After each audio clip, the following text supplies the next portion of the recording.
इस बात का मतलब क्या है वो अभी समझ में आ जाएगा जब हम क्वेश्चन करेंगे। अभी तो ये नोट लिख लिया बस, ये ठीक है। इफ़ एन इनइक्वालिटी, ये ठीक है, कंटेन्स सिमेट्रिक एक्सप्रेशंस, ये ठीक है, ऑफ टू वेरिएबल्स, ये ठीक है, सेपरेट, मतलब एक सिमेट्रिक एक्सप्रेशन x1 का जो एक्सप्रेशन आ रहा है उसी टाइप का एक्सप्रेशन x2 का आ रहा है, then may be these two expressions can be obtained, these two expressions can be obtained for, ये ठीक है, can be obtained, sorry, from a function fx at two distinct arguments, ये ठीक है, जो भी इन्वॉल्व वेरिएबल है, मान लिया अल्फा और बीटा है तो अल्फा रखने पे एफ एक्स में शायद एक अल्फा वो एक्सप्रेशन आ जाएगा, दूसरे में बीटा रखने पे आ जाएगा इन्वॉल्व वेरिएबल्स, जो भी अभी हमने ऊपर बोला ना यहाँ पे कि इन टू वेरिएबल्स, ये ठीक है। तो वो जो टू वेरिएबल मान लिया अगर अल्फ़ा बीटा है तो ये जो सिमेट्रिक एक्सप्रेशन है वो शायद किसी फंक्शन एफ एक्स में अल्फ़ा रख के और बीटा रख के वो आ जाए, ये ठीक है। और अगर ऐसे हो गया, ये ठीक है, देन मे बी, ये ठीक है, monotonicity, monotonicity can be used,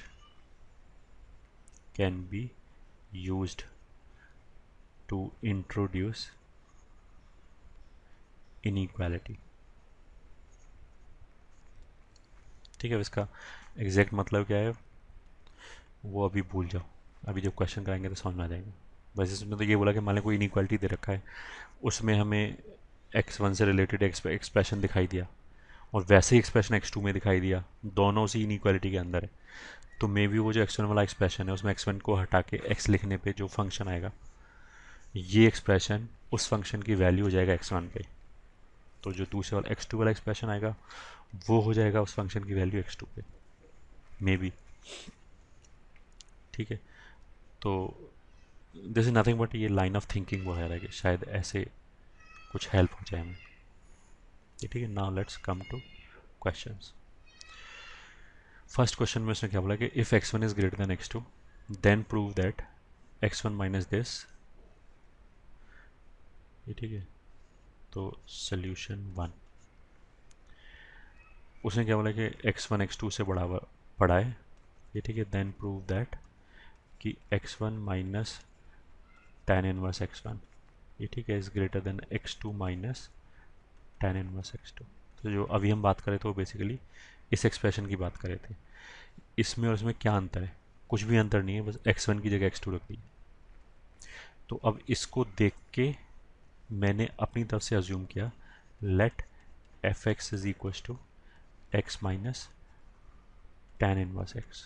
ये अज्यूम किया, ठीक है। तो इफेक्टिवली मेरे को यहाँ पे प्रूव क्या करना है कि जो लेफ्ट हैंड साइड है वो तो एफ ऑफ एक्स वन हो जाएगा, ये साइड तो कितना हो गया एफ ऑफ एक्स वन, और ये साइड कितना हो गया एफ ऑफ एक्स टू। अब मेरे को इफेक्टिवली प्रूव क्या करना है कि F X one F X two से बड़ा है, और यहाँ पे क्या दे रखा है क्वेश्चन में उसने कि एक्स वन एक्स टू से बड़ा है, तो प्रूव हो जाना चाहिए। If I am able to show कि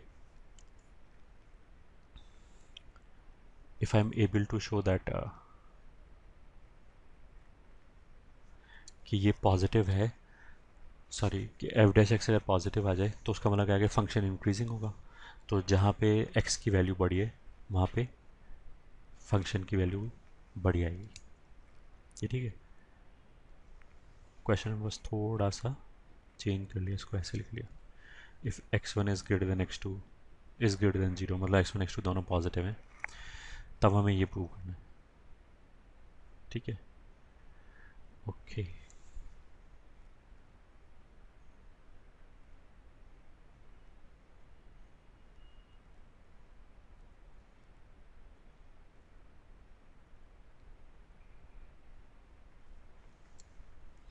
हाँ। अच्छा, एक चीज़ और इसमें सोचने वाला क्या है कि अगर मान लें क्वेश्चन में ऐसे लिखा होता, इसी क्वेश्चन को तो मैं रिफ्रेज करके ऐसे भी लिख सकता हूँ, tan inverse X one minus tan inverse X two, मान लें क्वेश्चन अगर ऐसे लिखा होता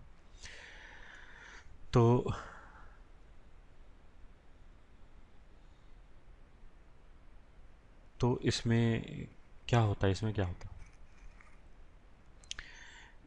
क्या होता है कि हमें फीलिंग तो आ रही होती है कि सिमेट्रिक टाइप एक्सप्रेशन है, बट इसमें क्या है कि यहाँ X one minus X two है, यहाँ tan inverse X one minus tan inverse X two है। अगर मेरे को एफ एक्स बोलना है तो उसमें एक्स वन रख के एक तरफ की चीज़ आ जानी चाहिए और एक्स टू रख के दूसरी तरफ की चीज़ आ जानी चाहिए। कहने का मतलब क्या है कि अगर मेरे पास ये एक्सप्रेशन होता तो मैं एक्स वन वाले टर्म्स को एक तरफ ले जाता और एक्स टू वाले टर्म्स को दूसरी तरफ ले जाता, फिर देखते हैं हम सिमिट्री आई या नहीं। अगर सिमिट्री आ जाती तो फिर हम बता देते वापस। ठीक है, अब यहाँ पे आके एफ डैश एक्स लिखा, एफ डैश एक्स लिखा तो आ जाएगा one minus one upon one plus X square, ये आ जाएगा one plus X square minus one upon one plus X square which is X square upon one plus X square. ठीक है, अब ये हमें दिख रहा है कि this is always greater than equals to zero. जब एक्स जीरो होगा तब तो जीरो हो जाएगा, बाकी सब जगह ये पॉजिटिव ही आएगा। तो अच्छा, जीरो जो हो रहा है वो भी एक ही पॉइंट पे हो रहा है, केवल जीरो पे जीरो हो रहा है और कहीं जीरो नहीं हो रहा है, तो कोई इंटरवल वगैरह नहीं बनना है, तो ये जो ग्राफ है वो स्ट्रिक्टली इंक्रीजिंग ही रहेगा। ये ठीक है, this implies F X is strictly increasing. ठीक है, F X is strictly increasing, तो फिर इस बात का मतलब क्या होगा, this implies if X one is greater than X two then, जहाँ पे एक्स बड़ा होगा वहाँ पे फंक्शन की वैल्यू भी बड़ी होगी, F X one is greater than F X two. ठीक है, एफ एक्स क्या था, X minus tan inverse X, तो एफ एक्स वन क्या हो जाएगा, उसी में एक्स की एक्स वन रख दिया तो ये हो जाएगा X minus X one minus tan inverse X one is greater than X two minus tan inverse X two, ये दिखाई दे, तो बस हैंस प्रूफ। ठीक है, अच्छा क्वेश्चन में ये हमने ग्रेटर देन जीरो किया था, वैसे इसका कोई यूज़ नहीं है, ऐसे ही रहने देगा, मतलब किसी भी दो जनरल एक्स के लिए ये सही है, पॉजिटिव और नेगेटिव कोई बात नहीं। ठीक है, अब आते हैं क्वेश्चन टू पे। क्वेश्चन टू ने क्या बोला, let F double dash X is negative and let G X is equal to this, then find interval of increase and decrease of G X. Okay, three minus X X minus nine. ठीक है, question two ने क्या बोला, solution to ने कि F double dash x तो negative है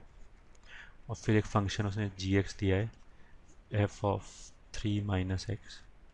plus F of X minus I guess six था, नाइन है, सॉरी नाइन है। ठीक है, और जी एक्स का हमें इंक्रीज और डिक्रीज निकालना है, तो कुछ भी नहीं, अगर जी एक्स का हमें इंक्रीज और डिक्रीज निकालना है तो इफेक्टिवली हमें जी डैश एक्स का साइन चाहिए, हमें ये पता होना चाहिए कि जी डैश कहाँ पे पॉजिटिव है कहाँ पे नेगेटिव है, ये चाहिए इफेक्टिवली, पहला चीज।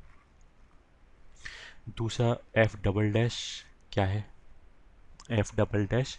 एफ डैश का डेरिवेटिव है, तो एफ डैश को एक मिनट के लिए मैंने एच बोल दिया, अगर एफ डैश एक्स एक मिनट के लिए एच एक्स है तो एफ डबल डैश कितना हो जाएगा, एच डैश हो जाएगा। तो एच डैश नेगेटिव होने का मतलब क्या है कि एच जो है वो डिक्रीजिंग है, तभी उसका डेरिवेटिव नेगेटिव है।